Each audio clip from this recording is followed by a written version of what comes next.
Hello. I was going to put on a timer to keep me honest. That's a good idea. Right. So firstly, obviously, I'd like to thank our sponsors. They are the without whom's. We wouldn't be here without them, so thank you. I'm actually one of the sponsors. You can see the breast cancer partners there as well. I've got a community stand, so please come and say hello at some point. I can talk about the little charity that I run. Right, so kind of rehashing what we were doing before, the introduction. So I'm going to introduce him, he's going to introduce me, because that way you get to know what we think about each other. So I've known Victor for 4 years, 5 years, 3 years, something like that. Anyway, so it's a long time. 3 to 4, yeah. So I met Victor when I was working at Microsoft, and we came together and realized that we had this shared love of computational science. As was introduced, he's an education specialist at Pawsey, but his background and his PhD, which, by the way, he graduated this year with his PhD. Round of applause, please. Well done. Was in computational chemistry. So he's got a vested interest in high-performance computing in that side, and then I'll let him talk about me. Yes, so I've known you, Martin, for 3 to 4 years, and I think our interest in science, Martin, you recall the nights we'd spend at Microsoft office just discussing science and modeling, and I'm really glad that this has somehow, it turned up to having talks.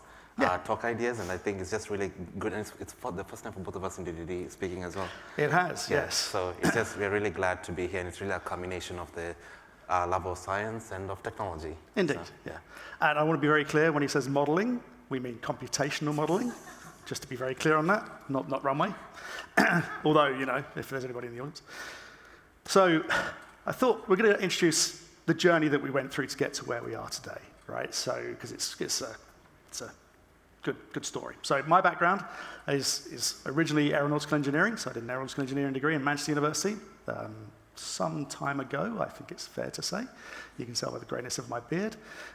So at that point, we were involved in a lot of things around very early computational stuff. I think we used Amigas. I don't know if anybody remembers the Commodore Amiga. Yeah, there you go. Very, very basic sort of home computers to do our computation. I then did a master's in numerical analysis and computing. That was my first journey into more computational science and computational mathematics. So my thesis title for that, I'm going to bore you all very, very much, was Solution of the Time-Dependent Navier-Stokes Equations Using Semi-Implicit Multi-Step Methods. That fitted on an entire page. It was very big. But at that point, we had so that was also at Manchester University, we had a supercomputer, an Amdahl supercomputer. You've probably heard of Craze and things like that, so Amdahl was one of those organizations that built those sort of things. And in those days, you kind of booked time on the computer, right? So essentially, you were you were designing your experiment, and then sending that experiment to the supercomputer, and they would schedule it at some point, and you'd get the results back. So that's what that process was in those days, long time ago. Obviously. I then did a PhD, incomplete, I'll just throw that in there. So I wrote up, but there were various issues as to why I couldn't get that done. And that's where I really went deep on computational fluid dynamics. So in those days, I was looking at light bulbs, which seems like a very odd thing to look at, but it was a multi-billion-dollar industry in those days. Obviously, it's all changed to LEDs nowadays. And that was really, again, around computational science, of course. And at that point, I'd migrated from a supercomputer to my own computer that I could actually do stuff on, right? So no high-performance computing. It was literally a Sun workstation. And I used to set up my experiments, push a button, and go on holiday for 4 weeks. Literally, it took 4 weeks for the model to converge. And what you hoped was halfway through it didn't diverge, and you had to set everything up again. So that was then. And then when I left university, I went and worked for CHAM, that's concentration, heat, and momentum. They have a computational fluid dynamics code called Phoenix. The guy who ran CHAM was the guy who pretty much literally invented computational fluid dynamics. So a guy called Professor Brian Spalding. So that was my journey. When I worked there, I worked on CVD, chemical vapor deposition. So the way you essentially put coatings on things and built some subroutines for that. So that was my journey. That's got me to where I am today. To where I was 25 years ago, 30 years ago. And since then, I've not really done a lot around that area. So when I met this man 3.5 years ago, 4 years ago, and as he says, he'd come to Microsoft, and we'd leave at 8:30, 9 o'clock, having spent hours just talking about science. Similar to Martin's journey, I should note that when we talked about it earlier. Like when my journey started, I don't think when your journey started, I don't think I was born yet. So it's a bit of a generational difference there, but same area. So I started off chemical engineering, chemical engineering and chemistry. So a lot of that was this was at university. So like process engineering. That's an oil rig. I think I put an oil refinery there. Yeah. So generally, a lot of people who go in chemical engineering tend to go towards the resource sector. However, I was opting to go towards the more research route. And after my bachelor degree, I ended up working as a research assistant. Was looking at drug encapsulation. So that was one of my early introduction to scientific research. We were just trying to see how to improve drug delivery in the body by doing certain encapsulations with renewable plastics. So that was purely wet lab, so no computation, purely beakers and very large wet lab instruments. That led me on to my PhD at Curtin University as well, and my area was in energy and biofuels, so a different change in sector. And we were looking at stabilizing biofuels that can be used as transport fuels. Biofuels sounds good, like from a green perspective, but the reality is when you compare it raw to like power value to value energy value comparison with fossil fuels, they don't match easily. So my research was how do we stabilize it, because they're organic and they go bad. You leave it for like 20, 30 days, you start to notice it goes bad. That's not good for fuel. And so we were looking at stabilizing that. And my research, again, purely wet lab. However, as I was going through that process and doing my analysis, trying to study different chemical structures, I began to realize there's so much you can do from a wet lab perspective. Some of these chemical structures, for those who are scientifically inclined, exist for time scales to the picoseconds. So that's 1 times 10 to the power minus 15. There's no way you can generate that and then walk 30 meters to go and analyze it. It's already gone. And that's where computation came in. And so part of my recent work has been looking at the latter end of my PhD, was doing some of that modeling and seeing how to isolate some of those structures. I will go into more detail about the techniques and why we need high performance computing at a later slide. So this was an add-on, a more recent add-on. And for those who know that I grew up with Dexter, that's Dexter's lab, it's 1996, 1998. Chemistry and computing were not, or I should actually say science in general, were not something I was pursuing earlier on. I saw them as separate fields. But going back, as I've been attending different talks as well, one of the things I find people resonate with in the audience is seeing how science evolves.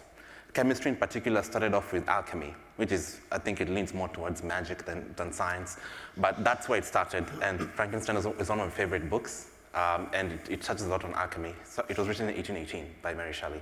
But you can see chemistry is there, the evolution of chemistry. And it starts off as a philosophy, moved on to a science and instrumentation coming in. There's elements of automation, and now we're in an era of computation.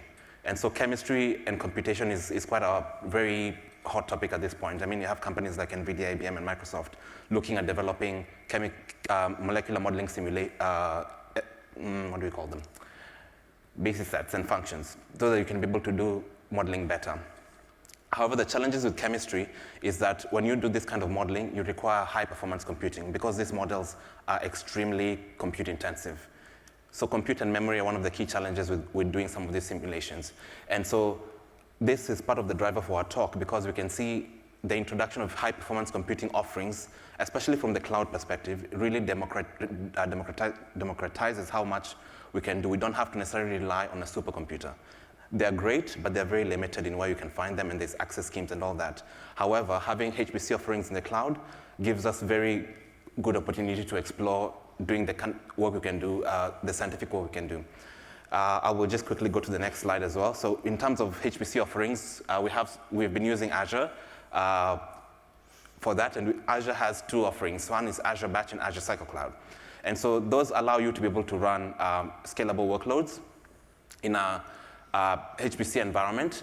Azure Batch, which Martin will go into more detail about, essentially is more HPC as a service. If you don't want to worry, it's been abstracted such that if you don't want to worry about the back end of what job orchestration at that level, you would go for Azure Batch. So example, like rendering companies, if they just want to render like from a graphic, if their main focus is just compute for large scale, high performance rendering, Azure Batch is probably the best offering because maybe you're not so much interested in the fine tuning behind the scenes. Azure Cycle Cloud, however, was an offering that was given because they were trying to see how to model traditional HPC supercomputing centers. Because from researchers like fine-tuning how their job runs. And so there's a job scheduler involved which you can orchestrate yourself and you can customize. And that was the target Microsoft were looking for, and I fall into one of those categories. And so I've really enjoyed working with Azure Cycle Cloud, and I'm looking forward to showing you a demo on that later. My turn. So just to show that as a side-by-side comparison, and I'm just going to highlight two of those areas there because that's the important ones as far as I'm concerned. So, as Victor alluded to, you get much more sort of control, I suppose, around what you're doing in the batch space than you do in the Cycle Cloud. And I think the other one there on the bottom there is about batch processing, embarrassingly parallel workloads. I'm going to talk about parallelization in a minute, compared to that kind of more complex and hybrid HPC sort of solution. And the reason why I particularly like batch compared to Cycle Cloud is because my background's in computational fluid dynamics, right? And in computational fluid dynamics, you tend to create your problem set. So you might create a mesh, you'll put a bunch of boundary conditions around that. It tends to be very, very text-based, and you submit that to an engine. That's the solver, of course. And then the outcome of that process is a bunch of files, which you then take and read somewhere else. You post-process them, you look at some really cool pictures. So that tends to be the workflow of the way that works. And you can see here that I've tried to say the way that works in terms of batch.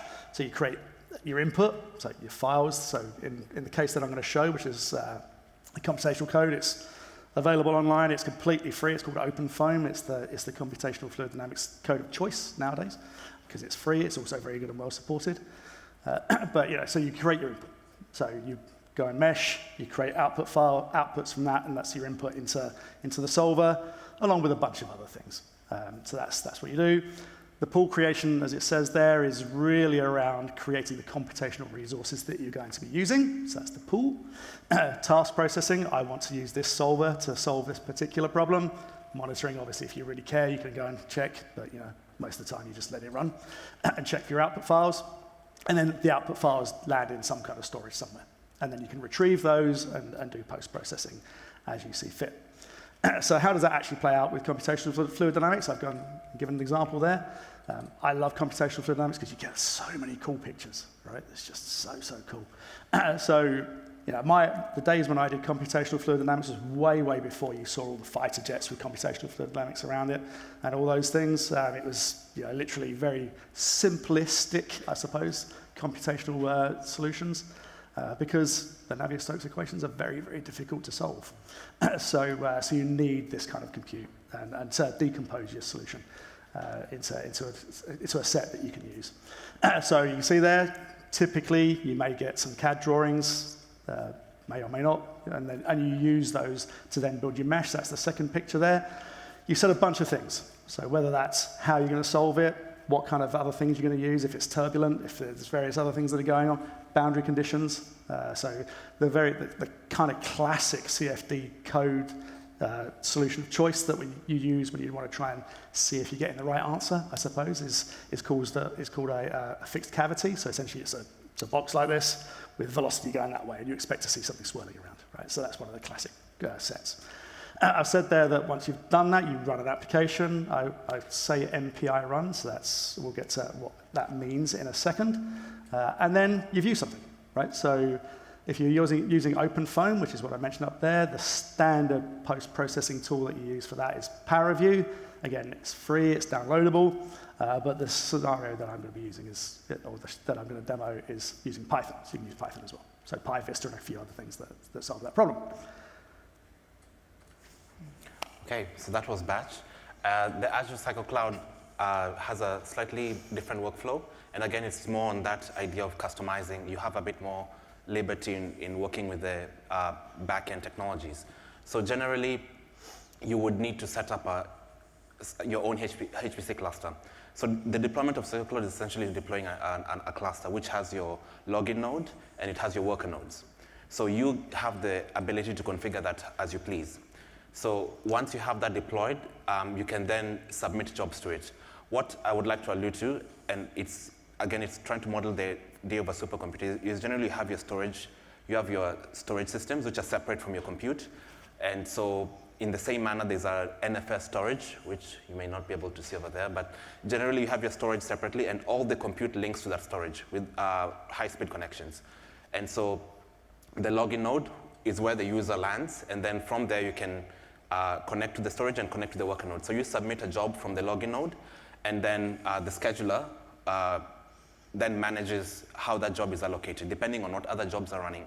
So this is useful, again, from a context where you have a group of researchers. So it could be like 10 researchers, and you're just one of the many users. So the scheduler, which is deployed along with this as part of CycleCloud, then manages the allotting. So if your job is tiny or depends how long your job needs to run, that sort of prioritizing is set by the scheduler. And so that is the level of finesse that this CycleCloud allows you to attain. There's also the aspect of monitoring and scaling up and scaling down, depending on how much, depending on your allocation. For example, also how much what bandwidths have you set in terms of costing. And so if you need larger scaling, like if you enable auto scaling, then the scheduler and other software manage how much and how little compute you can get. And so I think one thing I also really like is the ability to monitor. So I will show you the interface later, but you can be able to monitor your job and see how much, for example, it has cost you thus far, and then be able to see how that, also how other researchers, how their jobs are tracking on. So that would be useful. And lastly, you can be able to retrieve, of course, once you retrieve the results, there's configuration for automating the cluster shutdown. And this is one of the key aspects of CycleCloud as compared to traditional supercomputing or HPC clusters, is the ability to spin things up and down on demand. One of the challenges we have with on-prem clusters, and there's really good benefits to having on-prem clusters, but one of the challenges is that, for example, from a research context, is that you early on, you pay for an allocation. And whether you're running something or not, you still have that allocation. It's not easy to be able to dynamically vary your allocation depending on your usage. So this is one of the benefits of Azure CycleCloud, and it's one of the benefits I think is really helping researchers get onboarded to cloud. So again, a lot more, the actual details will be on the demo. So yeah, just more of a taste on what CycleCloud does. So Martin showed you the workflow for computational fluid dynamics. I won't go to, it's meant to show you that there's a lot of processes there. So that hence the diagram. It's very similar actually. Ultimately science is governed by equations. You have more energy equations, mass equations. The equation that governs computational chemistry is quantum. So quantum chemistry equations. In particular, that you can see over there is Schrodinger's equation. The time independent Schrodinger's equation to be exact. Don't need to go into too much detail, but I just want to help you appreciate why this needs HPC. So generally, that's a very simplistic view of an atom, but you have the nucleus there, which has your protons and neutrons, and you have your electrons going around. Modeling the neutrons and the protons is not too difficult because they're quite static relative to the electrons. However, actually, modeling just one electron is also fine because it's just one electron orbiting the relatively static nucleus.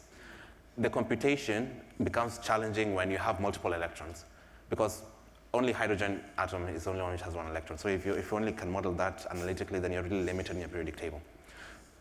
So the challenge is then how do you model the electrons? Accounting for their energies, but also accounting of how they interact with each other, because there's various correlations, various interactions between the electrons, and that's what gives us a lot of properties in chemistry, is those little interactions, and that's what we need to model. And that's captured by the particular term in that equation over there. And that particular term is what really creates a lot of challenges modeling from a compute resource aspect. So nowadays the theories, the algorithms have become so accurate, but at the flip side of that is they've also become quite compute intensive. However, they're still doable on a large enough cluster. So other than that, generally it's the same procedure as Martin's in terms of you have your chemical structure, you input that, you input your governing equations, you input your approximations, you input your convergence criteria. So at what point do you say this is a correct result? And then you submit that to the cluster, and then you monitor and get your result. So I don't need to go too much into the actual detail of what the computational chemistry steps involve, but that gives you, again, a taste of what we do. And it's the reason why we used to have long, long conversations. Good evening. So I mentioned MPI, MPI run. So MPI is message passing interface. So it's the idea of creating a domain, decomposing that domain. So I'll start building this slide out. Now I've selfishly taken the idea of computational fluid dynamics as an example here, just because I'm selfish like that. So of course, the idea is that you have this large domain. So in my particular solution domain, I had 50,000 cells in something that was this big, because we needed to do a lot of computation in terms of chemical kinetics in that particular case. So yeah, you have a large domain space. You need to break that down. I didn't have the advantage of using MPI when I was doing mine, which is why it took 4 weeks to run. So you decompose your domain into a certain particular set of blocks. And then what you do is you put cells around the outside of that. It's called lagging, right? So you lag those cells, those ghost cells, and essentially what those cells are for passing information between those two domains, or those domains that are next to each other. So that's the way that process works. So right now you say time 0, you solve your problem, and then you're now at time step 1. What you do is you've solved that, and then those lagged cells, those ghost cells, you set the time to be the previous solution for your previous time step. So think about the way these codes work. You can't, you can actually solve the Navier-Stokes equations on a piece of paper. Well, not a single piece of paper, probably many pieces of paper. But there's lots and lots of techniques, finite difference, finite volume, finite element, to solve those problems. But they're very computationally intense, and the idea is that you solve particular points and based on the equations, and then compare those 2 points, right? So the idea behind here is that if you get to the point where you've got that lagging between those domains, you can pass the information of the previous time step to the other cells, and essentially you're kind of creating a boundary condition for that subdomain, which is obviously the key thing you need in terms of solving a solution domain.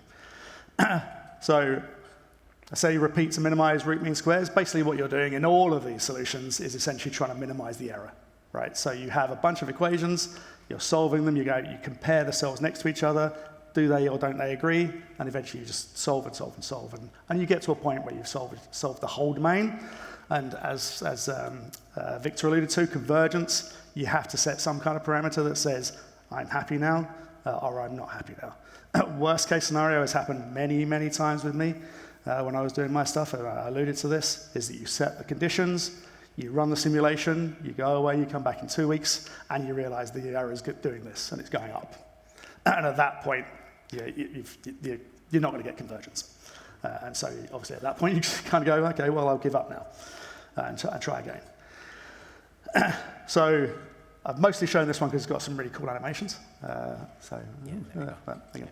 Right, so I've spoken about MPI particularly, and tightly coupled workloads, and this tends to be the fact that you look at something like Navier-Stokes, you look at Reynolds number, you look at turbulence, you look at viscosity. They're all things that are related to each other. They're all a bunch of different components of the same solution. And being able to pass that information in an efficient way between parts of your solution domain is the way that you can then get that scale. So if you think, again, talking to what Victor was saying, so say I had my 50,000 cells in my little light bulb. Now I solved that on a Sun workstation, running Sonos 4.1.1. It was really, really good. It was just a big, big box that sat on a desk. It was fine, actually. It was pretty good. But the idea behind that MPI and that decomposition is you can go, okay, well, I'll create 120 nodes, and I'll split my domain up into 120 pieces and push computations at each one of those 120 pieces, which can run in parallel and share the information. That's what the MPI is for. So there's a bunch of libraries that do that share the information between those decomposed domains. And over time, obviously then that converges, and you're not just doing something that is non-computationally capable of being done. Right, so we've just got a sign saying 15 minutes, so that's good. So we'll go on to the demo, and I think my learned colleague, would you like to go first? I will, thank you. I need to remember how to video. There we go. No. Whichever one you want. Whichever video you want. How much time is this one? That's 6 minutes. No, hang on. Okay, I think we might just need to close the slide deck. Yep. Just one sec. Where are we? We're there. Get out of that. Come on, you can do visuals on. It's this one actually. Oh, right. Okay. Should I pause it? Oh, setting up ancillary Okay. resources. That sounds exciting. It's actually not. It's just infrastructure as code setting up the there's a Cycle Cloud various services that Cycle Cloud needs. It turns out it's not that easy to go 5 seconds for it. No, you'll probably have to just continue. Stand by. It's okay. I'll work with it. Now we got it. Well, modeling. We are doing modeling. It runs on, so we had to configure the Azure resources that are needed.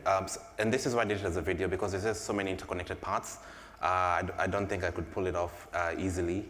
Maybe next. And he didn't want to do a live demo. And it's your computer as well, so that's the other thing. If it was on my computer, I probably would have pulled it off. But yes, this is configuring the resources. So I'll go on to Azure. So Azure has, sorry, just a second, move on to the right. Right, point in time. Okay.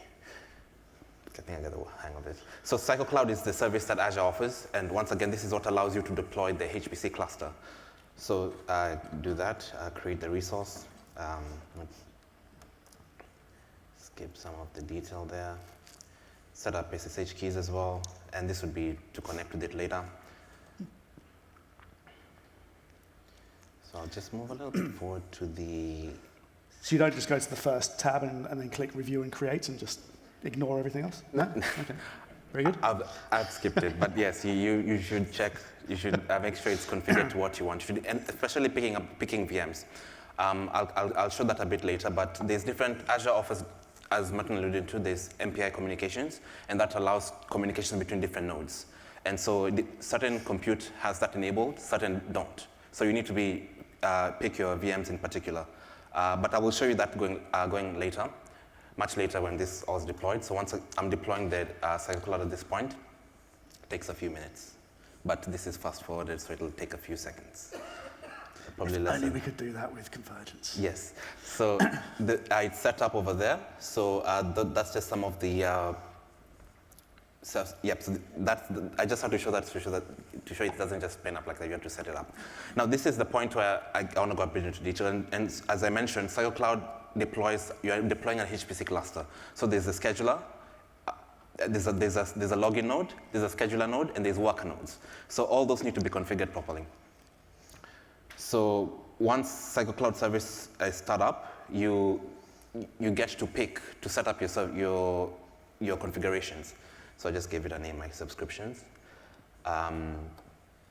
Authentication and identities that has to be set up. So that's just going through that aspect.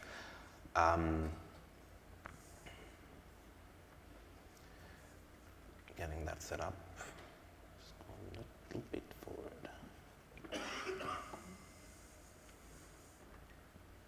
This is torn down, by the way, so none of these credentials are valid anymore. So what this proves is that science itself is very cool, right? But getting it set up is less cool. It takes time. So but it takes time. Yes, and that's where infrastructure as code becomes very, very useful. Exactly. Yeah. So we are set up.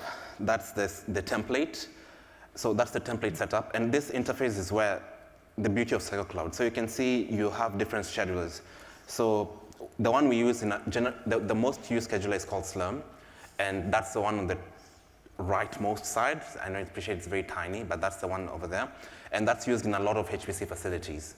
And CycleCloud allows you to pick whichever cluster that suits you. So other supercomputing facilities use OpenPBS. There's also Flux, but I don't think they've enabled Flux there. So we're going to pick Slurm because that changed to, which is actually useful. So we're going to use Slurm for our Sorry about your orchestrator. eyes. Sorry about that, yeah.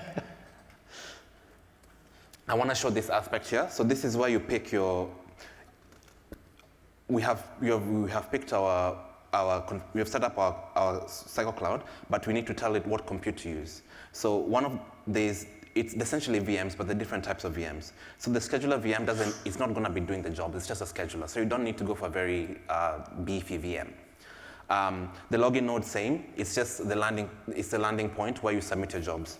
However, there's the HPC VMs, HTC VMs, and GPU VMs.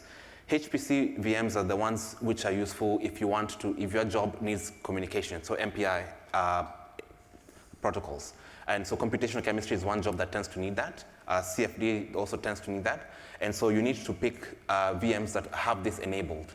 Otherwise, if the networking is not enabled, then your job won't run, there won't be communication. So you can mix. You can have some HPC VMs, and you mix some HTC VMs, so you can have that as part of your cluster deployment template. Okay, so that will be deployed. I'm looking at the time, so I'm also just move up. Sorry, it's gonna have to go to dark night again. There we go. So this, once you have it configured, it now starts the template. So it's now configuring the VMs according to the template you provided. So that's the scheduler node being set up. Once the scheduler has been set up, I can now SSH into the scheduler and submit my jobs from there. And that's what I'm doing over here. So this is just typically SSH into the scheduler. Although, as we have noted, because it's the second time we've presented here, this presentation, you can't actually SSH on the Perth Optus Stadium Wi-Fi randomly.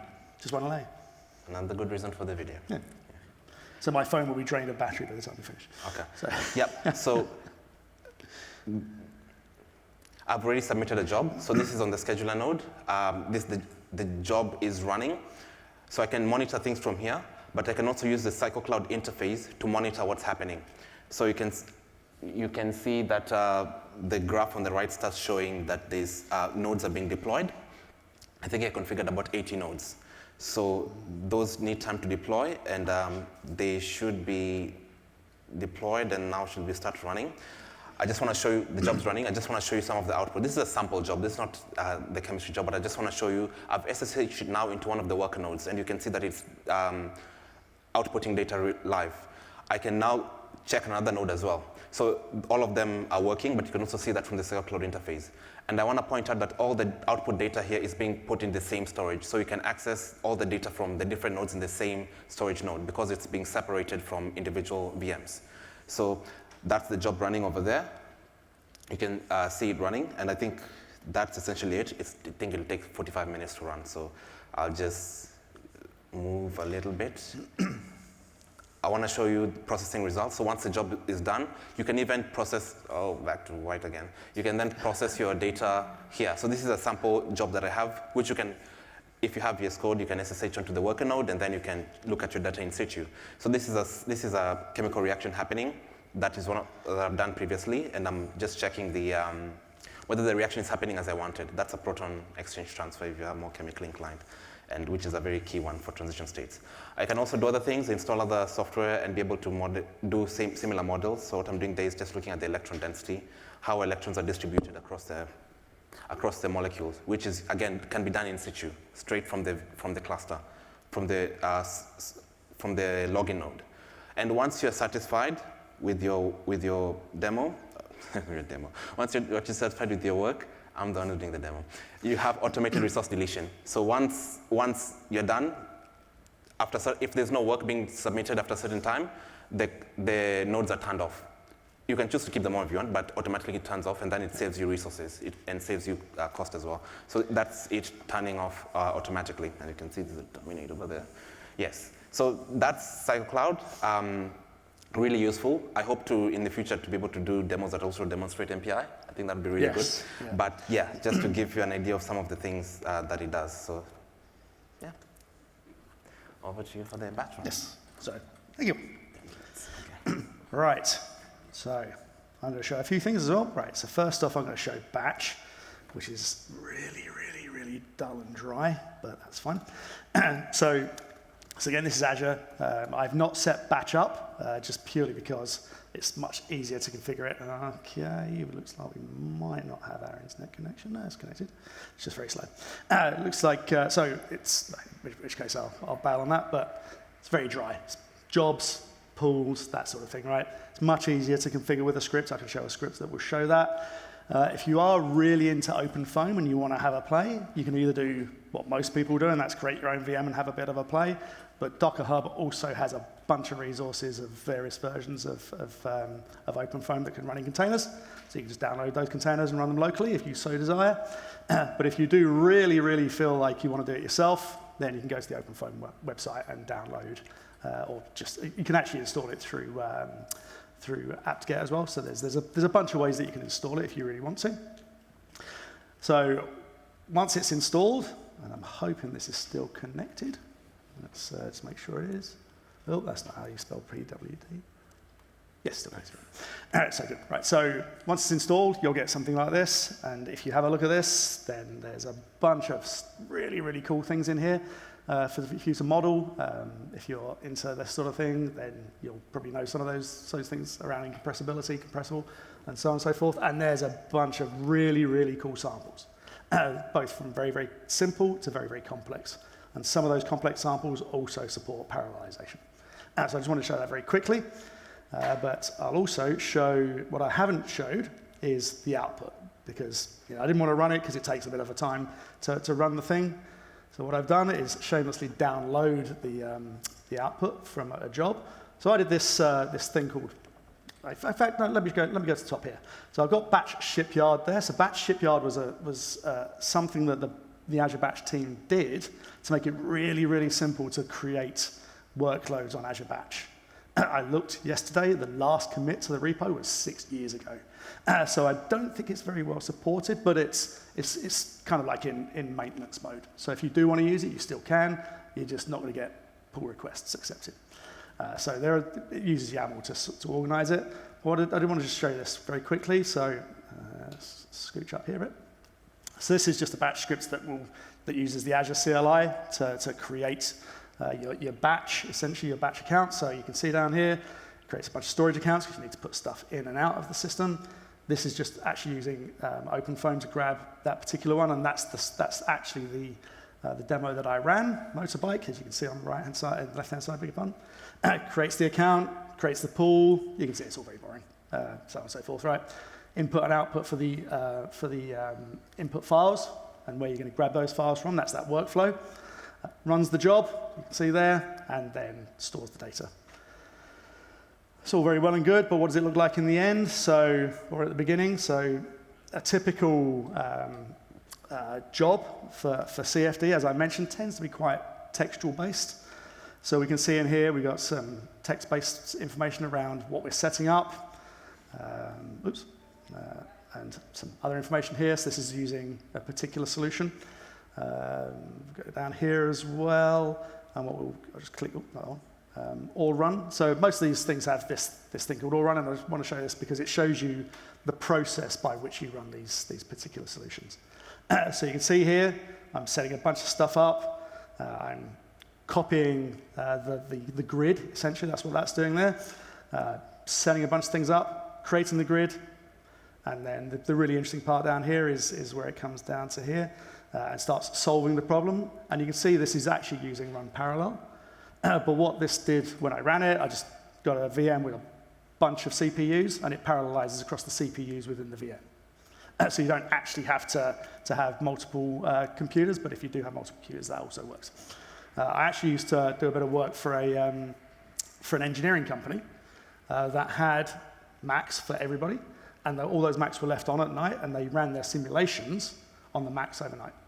So that's what they used to do. They used to run it overnight, dehydrate the solution, and then run the next night, and then dehydrate and so on, so until they solved the problem. So I think we've got about 3 or 4 minutes left, so I'm going to just show a very quick picture, because that's why we're here, really. Let's look at some cool stuff. So as I mentioned, you can do the post-processing through Python. So thank you, ChatGPT, for solving my Python problems yesterday evening when I couldn't get it working. And again, this is just, downloading a bunch of packages. So right up here, we've got PyVista. PyVista does a thing called VTK, so that's a solution, gets nods, to convert the output to something that can be read by things. And it does some stuff, right? So just conscious that we're running out of time a little bit. I'll just come in here and I'll just run that. Oops, Python demo. What was it? Motorbike.py, I think. Just a bunch of errors that are not really errors. Just a bunch of things that saying I've got a cell that's triangular. So you can see here that's what that simulation did. It's again, I can zoom in if you really. Oh, it says you can zoom in. Right, there you go. Right, as you can see, so this was just an out-of-the-box solution. I would have loved to be able to run a bunch of stuff around the simulation, around the videos and stuff like that. But the other thing that's really interesting is the grid. So you can see here, the solution domain is very, very broad on the outside because we don't really care that much. And then as we get closer to the bike, just try to zoom in on my touchpad, and you can see how successful that's working. Right, so, oh dear, hang on. There. There we go. So let's zoom in a bit more there. Oh, no, it's not going to play ball. Oh, there we go. Right. And you can see that the grid is much more focused around where we really care about the domain. So like I say, that if you're really into CFD, download OpenFOAM. It's really, really easy to use, as long as you know how to construct the input files. But even if you don't, it's got a bunch of tutorials that you can use. So I think that's all the demos. We'll just go back to the slides. Oops. Stand by. It did work before. There. So that's the demos. We are around for, I think we're running quite short right now, so we are around for a Q&A. So I'm actually a sponsor as well, so I'm just going to shamelessly throw that up there as well. So thank you for the presentation, for listening to the presentation and hearing us prattle on about science. But also, if you want to talk about the charity that that I run, then please come and see us. Or if you want to talk about science more, then Victor and I will be hanging around at our stand as well. So thank you so much. Thank you.